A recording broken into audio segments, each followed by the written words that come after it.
We are delighted to have McLaren's Kim Alcock, Head of UK Casualty, and James Owen, Executive Adjuster, hosting today's session. The objectives of today's session are to gain an understanding of the scope and requirements of Martyns Law and their relevance to the insurance industry, to identify the insurance implications, and to assess the practical steps clients can take towards compliance and how the industry can support risk management. Hopefully you all. Oh, you've muted.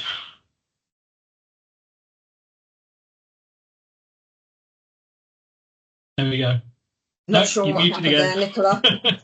Don't know why it's putting me on auto mute, but I'll pass you over to Kim and James, and hopefully you'll be able to hear them, and I'll look at what's happening in the background. Thank you. Thanks, Nicola. Good afternoon, everybody. I'm Kim Alcock, Head of UK Casualty at McLaren's. I've got the easy bit today.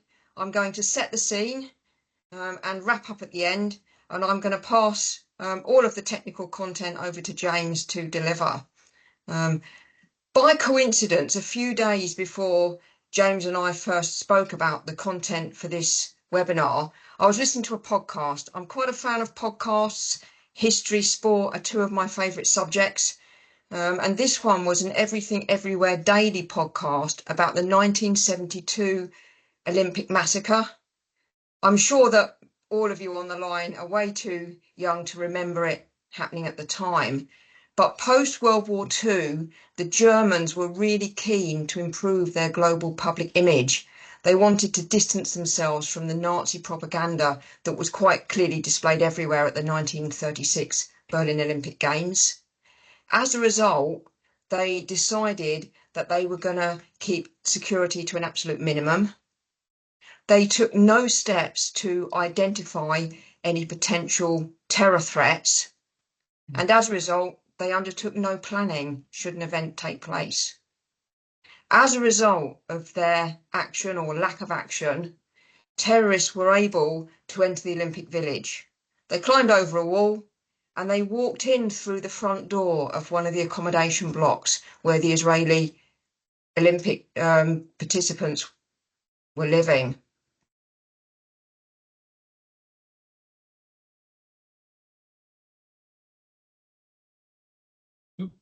Have you paused there, Kim? I don't know what happened there. Something froze there. Sorry. So they walked in through the front door. They were able to take 9 athletes hostage. Ultimately, all 9 athletes lost their lives, together with 2 other innocent victims and 5 members of the terror gang. When I listened to this at the time, I was quite shocked at how easy it was for those terrorists to enter such a high-profile global event.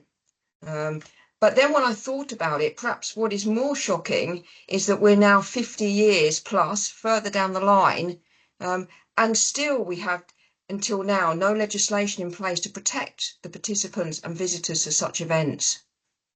So I'm going to hand over to James, and he's going to talk you through Martyns Law, how it came about, and what it entails. Over to you, James.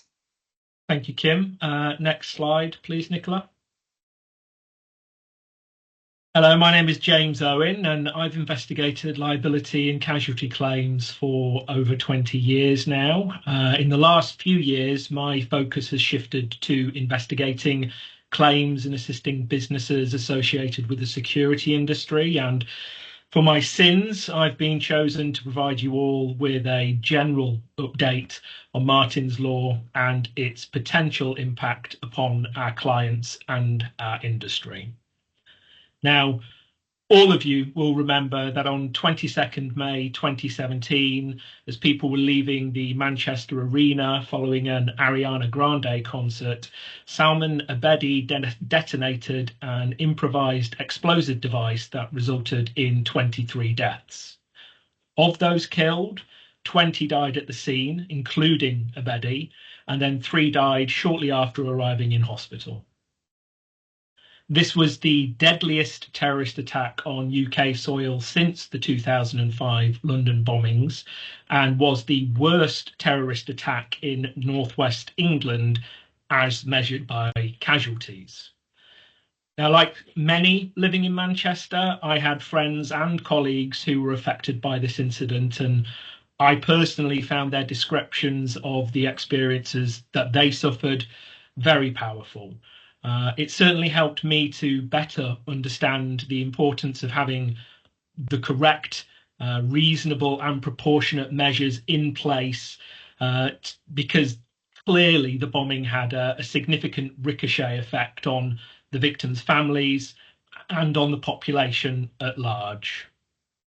Now, the impact of a terrorist attack can be life-changing, and whenever a disaster strikes, the trauma heightens the immediate sense of risk awareness, which then generally fades in public consciousness over time. But this was only one of 5 mass casualty terror attacks in the UK in 2017. Shown on this slide here are the 5 total attacks that were that occurred in 2017 in chronological order. On March 22nd, an attacker drove a car into pedestrians out on Westminster Bridge before moving on to then stab police officers outside the Houses of Parliament. On May 22nd, there was the attack at the Manchester Arena that caused many fatalities and injuries. On June 3rd, assailants used a van to drive into people on London Bridge before then continuing to attack others with knives in the nearby Borough Market.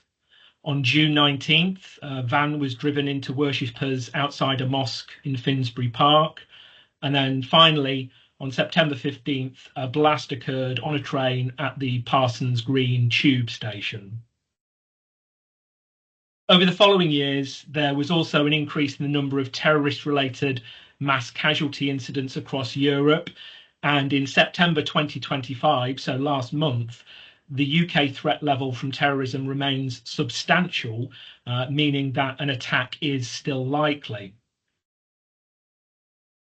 So Martin Hett, aged 29, was one of the sons who never returned from the concert. His mother, Fegan Murray, led the national UK campaign that would require all large public venues to have appropriate security measures in place. With Martyns Law, the increased security of all large public venues will be a constant reminder of Martin and the others who were killed or injured on 22nd May 2017.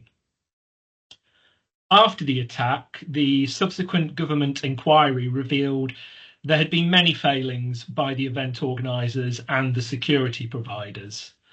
There were failures in risk assessment and surveillance. In the specific case of the arena attack, everything seemed to go wrong at the preparation stage, and particularly the risk assessment process. The process was flawed, and upon review, it was noted that it would only ever produce an outcome that a terror attack was low risk. And this is despite the fact that, as at 22 May 2017, the actual terrorist risk was severe, meaning that an attack was highly likely to take place.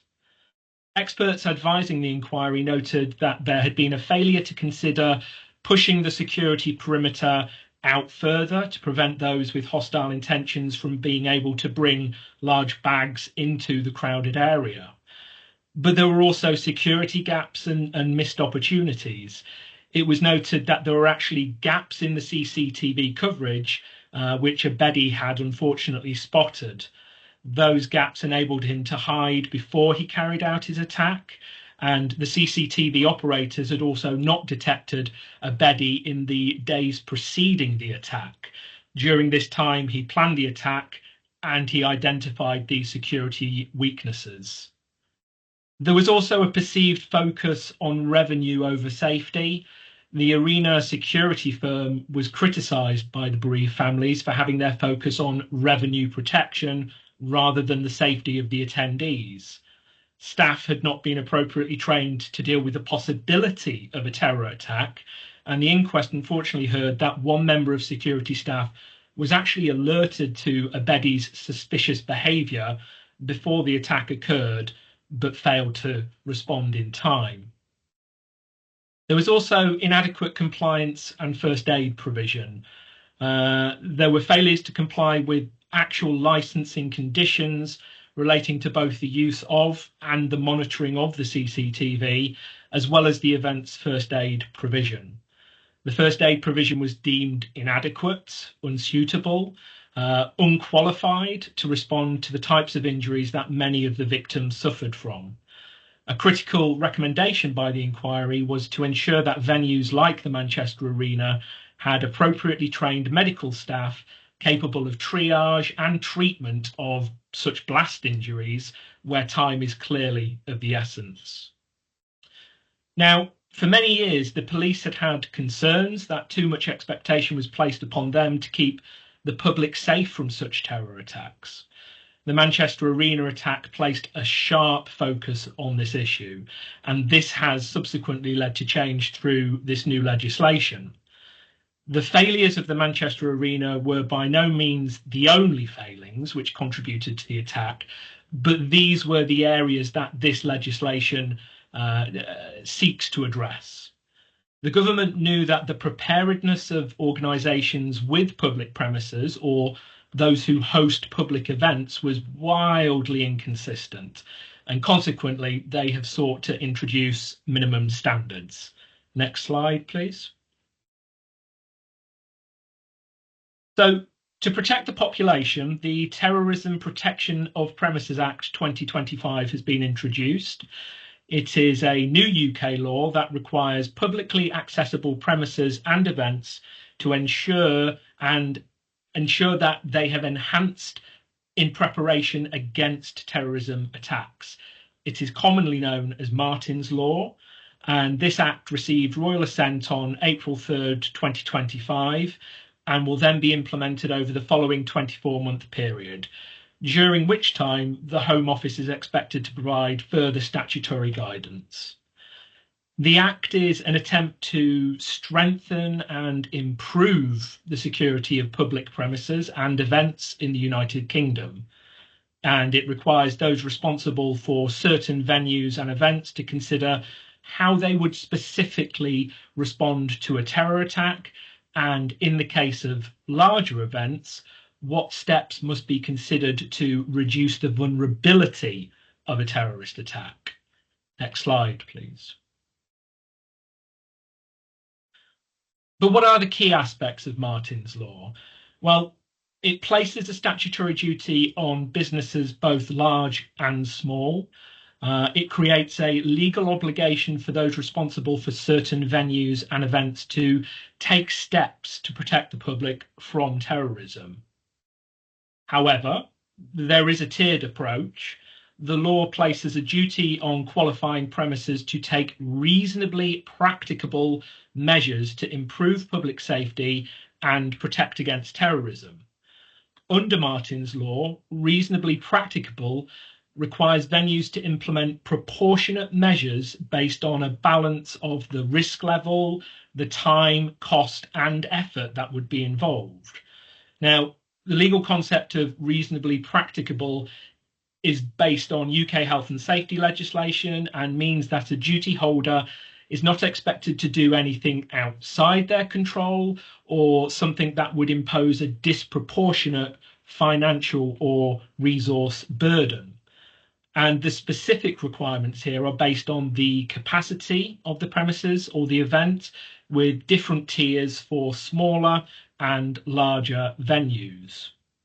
These tiers include public premises where 200 people or more are expected, and venues where 800 people or more will be expected, and we'll deal with that slightly later on. However, venues must prepare their response to this. The responsible organisation must conduct a risk assessment. It must also develop a security plan to mitigate risks, and it must also plan to be able to respond effectively to an attack. Now, the scope of the application will apply to all publicly accessible locations with an expected capacity of 200 people or more. And the purpose of Martyns Law is to improve security and to highlight the importance of a collaborative approach between government, emergency and intelligence services, venue operators, and members of the public. But the overarching goal here is to improve national security and increase the consistency of the responses that these businesses would deploy. And finally, it's to enhance security measures in keeping with the government's aims that we already discussed. Next slide, please. But how will Martyns Law work? As mentioned, the Act establishes what's called a tiered approach. That is linked to the number of individuals expected to be present at the premises or the event. But who is the responsible person for the qualifying events? The responsible person is the person who has control of the premises at which the event will be held. But clearly the circumstances of the event will need to be considered to determine who that responsible person would be. For example, if a concert is to be held in a park and the company putting on the event takes control of that park, then the company who is putting on the event would be the responsible person. However, if a stately home puts on a concert in its grounds and it continues to maintain control of the site, then the stately home would be the responsible person. This would still be the case even if the stately home contracted to organisations to perform aspects of the event, such as ticketing or door security. It would remain their responsibility for overall response to Martyns Law. So the responsible person would be in charge of reviewing procedures, ensuring the compliance of any subcontractors, and implementing the systems in place. So next we're going to discuss the types of premises, which are standard and enhanced. Next slide, please. So for standard duty premises, these are generally those premises or events where it's expected that between 200 and 799 individuals, including staff, would be in attendance. The responsible person would be required to notify the regulator of the premises, and we'll come on to the regulator in one of the subsequent slides. This notification must include information about the responsible person and details of the premises themselves. And they must also have in place, so far as is reasonably practicable, appropriate public protection procedures to reduce the risk of harm in the event of an attack occurring. These procedures should be implemented, understood, and followed by staff if an act of terrorism were to occur at the premises, or crucially, in the immediate vicinity of the premises. These are procedures that would be expected to reduce the risk of harm being caused to individuals relating to evacuation or invacuation, which is moving people to a safe place within the premises, locking down the premises, and communicating with individuals, so that would be staff and visitors who are on the premises or who are locked down on those premises. The requirement for standard duty premises are centred around simple, low-cost activities such as enhancing existing risk assessments and training. These are procedures that the premises should already have in place. It's crucial to understand that for standard duty premises, there is no requirement to put in place any physical measures. Next slide, please. For enhanced duty premises, these are venues where 800 people or more may be expected. And these venues and events have much stricter requirements, including a formal risk assessment and the implementation of proactive physical public protection measures, such as CCTV, bag searches, vehicle barriers, etc., etc. Such measures would be expected to reduce both the vulnerability of the premises and the risk of physical harm being caused to individuals if an attack were to occur there or again nearby. These premises events must also document the procedures and the measures and provide a copy of this document to the regulator. The document should include an assessment of the premises and of how the public protection procedures reduce vulnerability and/or the risk of harm, and crucially, whether the responsible person is not an individual. They must also designate a senior individual within the business who is responsible for ensuring that the measures are implemented and enforced. Next slide, please. So who is the regulator? The Security Industry Authority, or simply the SIA, will serve as the primary regulator for Martyns Law. They will oversee its implementation. They will also oversee its enforcement. Their existing role in regulating private security personnel will complement its new function of regulating premises and events to enhance public protection and security standards. The SIA's role in Martyns Law will be to offer guidance and support to qualifying events and venues on how they can best meet their new obligations and responsibilities. They will ensure compliance and enforcement by monitoring and inspecting premises. They will also enforce sanctions where there are instances of serious or persistent non-compliance by organisations or venues. And the SIA will be able to issue compliance notices, monetary penalties, and restriction notices. And finally, they will be responsible for reporting to the Home Secretary by monitoring the effectiveness of the legislation through the provision of annual reports. Next slide, please.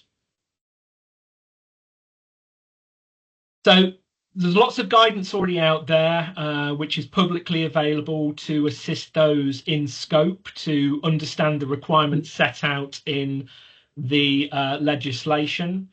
The guidance is designed to be easy to follow. It needs neither expertise nor the use of third-party products or services. And on this slide here, we have several links to resources that can assist businesses and organizations.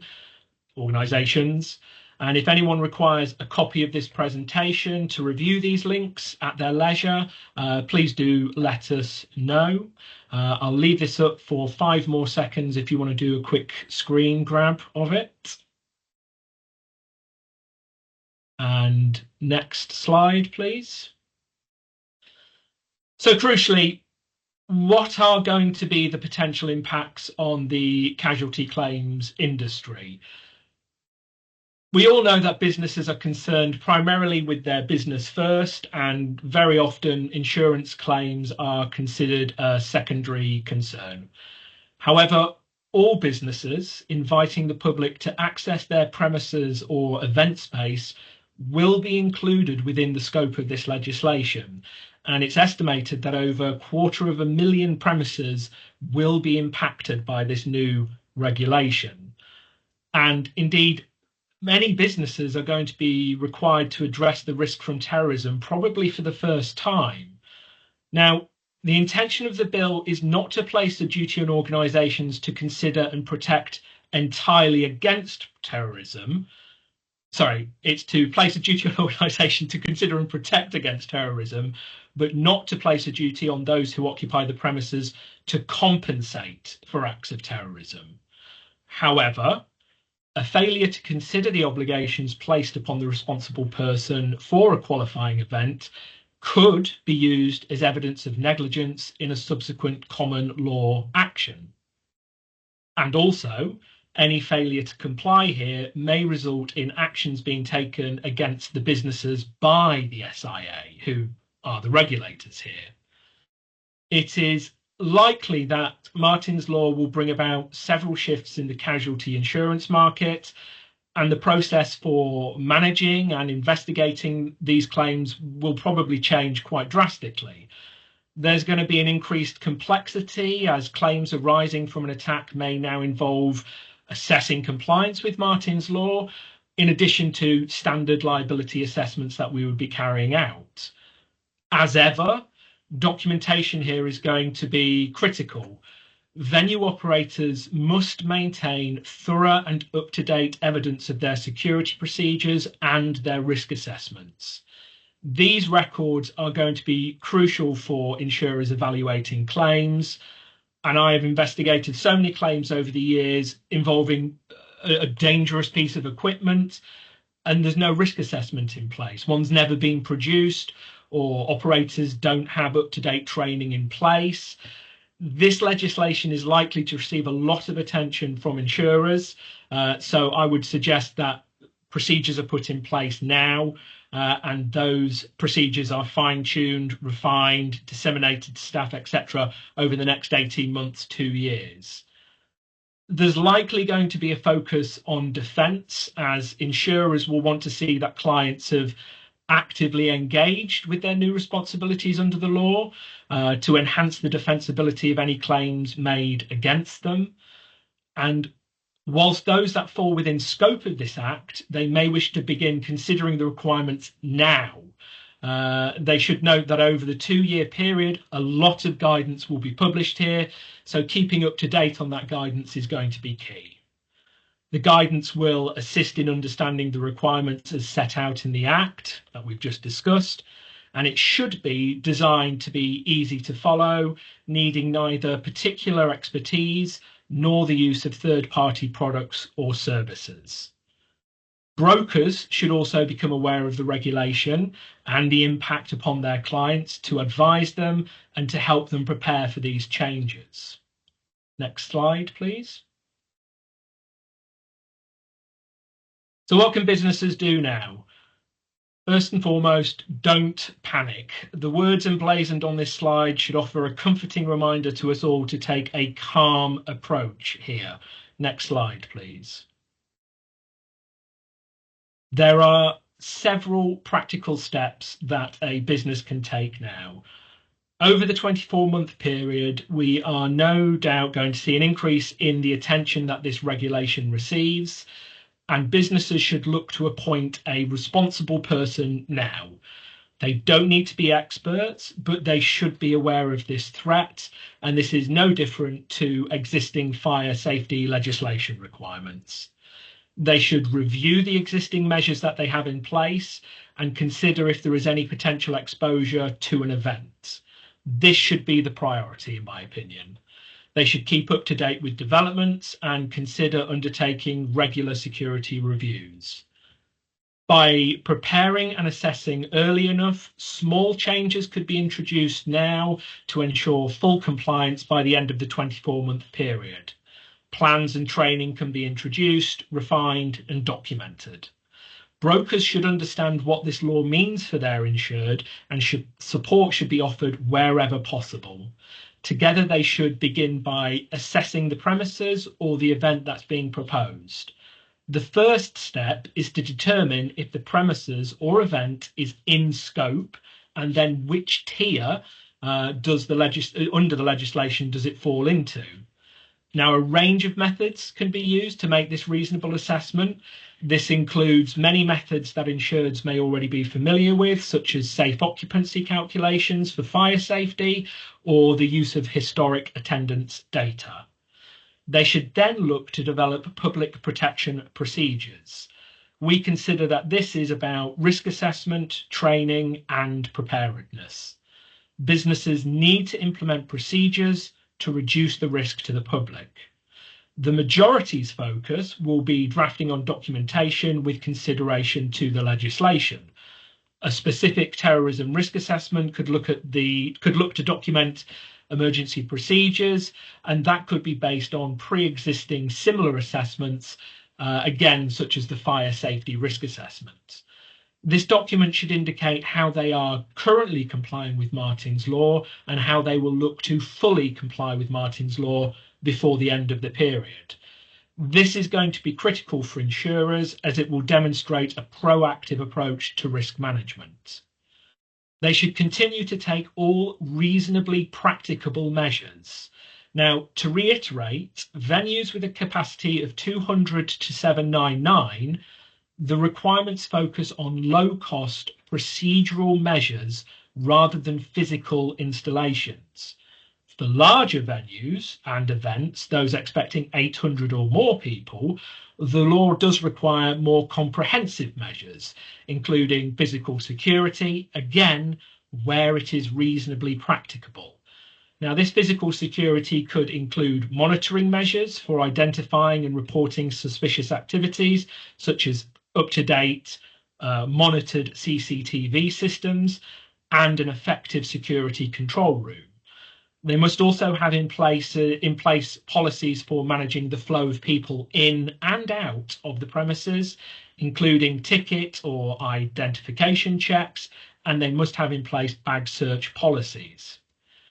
Now, as discussed, these procedures are probably already in place, but they may also need to consider, possibly for the first time, such measures as physical security to strengthen their premises from a specific type of attack. Is there a proximity risk from a marauding terrorist attack nearby? Should we consider ringing crowds away from the main road in case of a vehicular attack, for example? And in the case of such an attack, what measures could we put in place to prevent same? Now, clearly businesses should keep up to date with guidance from the ACII and also their sector-specific updates from their industry associations. They should look to test and review their plans regularly using scenario-based exercises and digital tools wherever appropriate. Again, I would refer to the slide earlier where tools and resources are available to businesses. However, the most important element is that we must actively engage in staff training. We must all have plans in place should an attack occur, and we must ensure that staff are aware of these plans and are well versed in same. Training staff on the awareness of threats and our emergency response is likely going to be a key requirement.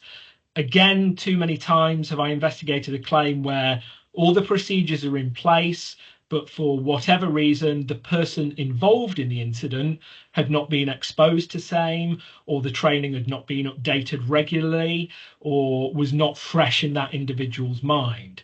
This training should be considered, recorded, and reiterated regularly. But it must also be noted that this responsibility filters down to other organisations who may not be our employees. Security is often a subcontracted function, and the party in control of the event or the venue should have measures in place to ensure compliance and understanding by all stakeholders. It is fundamentally of paramount importance that all parties interact and cooperate to help prevent another atrocity of such magnitude. Thank you. Hopefully this talk has provided an insight into how Martyns Law will come into force and may potentially affect businesses, society, and the insurance industry alike. I will now pass back to my colleague, Kim.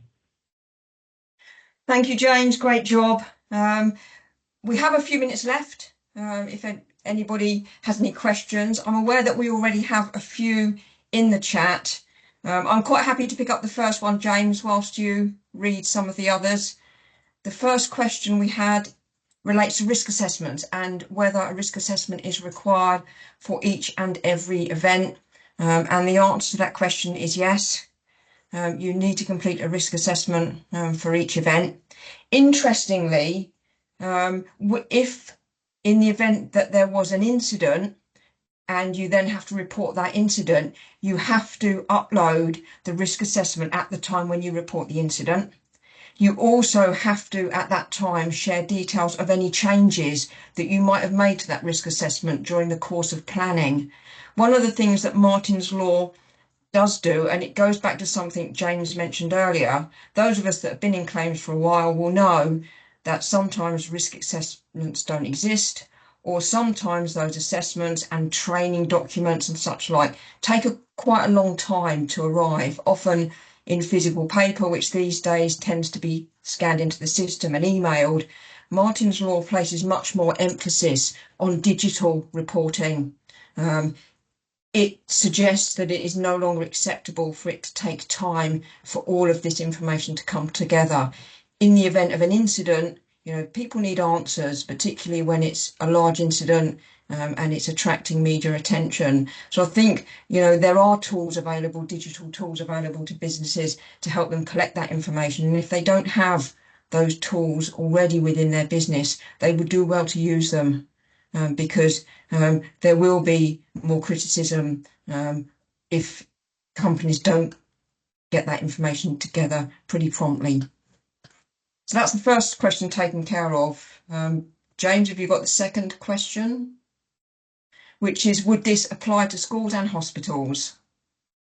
I would suggest that schools or hospitals would already have risk assessments in place that would probably consider this, as they would be historical targets of such events. So they would have procedures in place. But my understanding is, if the school were to have an event on, so for example, a sports day or something of that nature, then yes, they would be inviting people onto their premises for the purposes of an event, and therefore would need to give consideration to the numbers, which tier they would fall into under that event, and then the measures that they would need to take, again, reasonably practicable measures that they would need to take in order to deal with the potential threats. The next question is, thinking about the borough market attack, does this legislation cover off markets and high streets? These can have very large accumulations, especially with the Christmas shopping season coming up. Again, yes, it would. My understanding is that the responsible person for organising those events would need to give consideration to this and proceed as discussed in the the talk. What about venues up to 200 capacity? Are there no requirements on them? Technically speaking, I would say not, but any reasonable business would still be giving consideration to a risk such as this, in the same way that there is no requirement upon a business employing less than 5 people to produce and document a risk assessment. The very fact that there may not be a risk assessment doesn't paint that insured in a very good light. So I would say belt and braces approach here, from the perspective of this. I mean, I would add to that, James, that actually, although there are no requirements under the legislation, you would like to think that any responsible organisation who's hosting an event involving the public would be mindful of their safety, and take appropriate measures. When it comes to assessing legal liability, should there be an incident at a venue with less than 200 people, in the absence of any case law in the early days of Martyns Law, to look at whether it changes the common law. I mean, it doesn't create a common law duty, so it doesn't strictly change our approach to assessing legal liability. Having said that, I think if you're assessing, whether an organisation has been negligent, if they've been in wanton breach of Martyns Law, then that probably is going to weigh against them. And I think actually the duty of care for smaller organisations would probably be a little bit less, given that the legislation doesn't strictly apply to them. But we'd like to think that this is raising awareness, across all events. But we shall see how it pans out. As with any new legislation, we will see how it's applied and how things go going forward. And at some point there may be, some situations to report upon that suggest how well it works or otherwise. Hopefully not, despite James telling us that the terror threat is quite high. Hopefully this will make a huge difference in terms of public safety. It'll be interesting to see how that pans out. I think the next question is, will this apply to churches? Again, I think the response there would be similar to the one that we provided for schools and hospitals. If they are organising an event that is likely to have more than 200 people in attendance, they would need to give consideration to that. Shall I pick up the next question? Yeah, sure, please do. I think the role of private security companies working in public spaces, I think most private security companies will have liability insurance. already in place, public liability and maybe professional indemnity cover. I think if they are advising organisations on risk assessments and procedures and how to comply with Martyns Law, then I think probably professional indemnity insurance is an area that they may need to look at.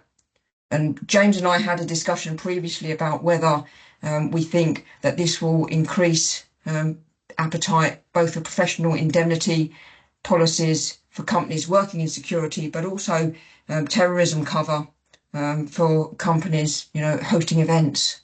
But it'll be interesting to see how that impacts the insurance market going forward. And I think that question is quite closely linked to the next one. Mm-hmm. Will this impact on D&O matters? I'm not an expert in D&O, but I think it will bring heightened focus on failures around companies in the planning of such events. I would agree, and I would suggest that in the next sort of 18 months or so, insureds, brokers alike review policies and see if there are any specific exclusions. I imagine this is going to receive a lot of attention from the industry as further guidance detail comes out here. But yeah, I would suggest getting ahead of this and discussing ways around it, whether additional cover is required, things of that nature would be something we should consider here.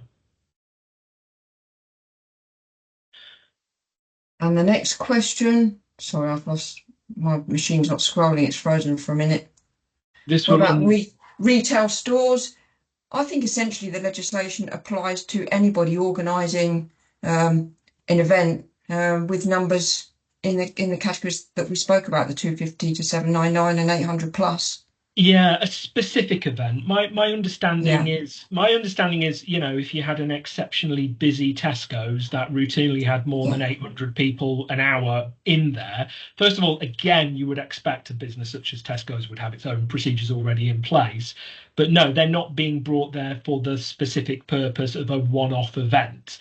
But if Tesco were then to organise some sort of extravaganza in the car park where they are expecting these people to come, then yes, I would say that would likely comply, and they would need to comply with the legislation. Yeah, or for example at Christmas in some of these large shopping malls where there'll be a band, and it will be advertised that there's a band and there's family activities and whatever. I would expect those to fall within the definition of event. This will undoubtedly lead to increased costs to comply. Have any venues expressed their concerns they may have to close if they can't pass on increased costs to comply to the attendees? Well, I mean, that's outside our scope, I would say here. That would be an insurance matter. That's an ecumenical matter. But the cost of doing business generally is going up through inflation anyway. And I would suspect, whilst there may be a short-term peak when insurers are seeing that businesses are complying, like any insurance policy, my understanding is compliance leads to reduction in premium, etc. Would you like to take the next one, Kim? We missed one there actually. Somebody asked, does the Act apply in Northern Ireland? And the answer is yes. It applies in England, Wales, Scotland and Northern Ireland. Scotland does have its own laws sometimes, but this one applies across all. Are you taking the next one, James? Is it now impossible for insurers to exclude PL cover in respect of terrorism? Watch this space, I would say. We pass on that one. We're not underwriters, but this is a debate James and I also had, because those of you that have been in insurance as long as I have will remember that you were kind of taught that along with sonic bangs, terrorism was a standard exclusion. And radioactive materials, yes. Yeah, and so we don't know the answer to that one. It will be interesting to see how the market responds. Should there be increased numbers of PL and PI claims brought as a result of this legislation. But I think the key thing to remember is that Martyns Law does not create a statutory duty towards injured parties It isn't intended to compensate the victims. It is intended to safeguard the public. Right. Would you expect insurers to be asking and requesting sight of the enhanced terrorism risk assessment as part of the renewal process each year if they are falling into the enhanced bracket? Ooh, I would defer to any colleagues on this talk who may be in the broking industry. I would suspect so, especially if it's a high profile event or if it's a one-off policy that's been taken out for an event. I would expect that the insurer would want to see what procedures are in place. Yeah, if I was an underwriter, I contemporaneously. think if I was an underwriter, I'd want to know, but do we have any underwriters or brokers who have a more informed view than James and I? If you have, and you want to post something in the chat, Feel we're all free. here to learn something.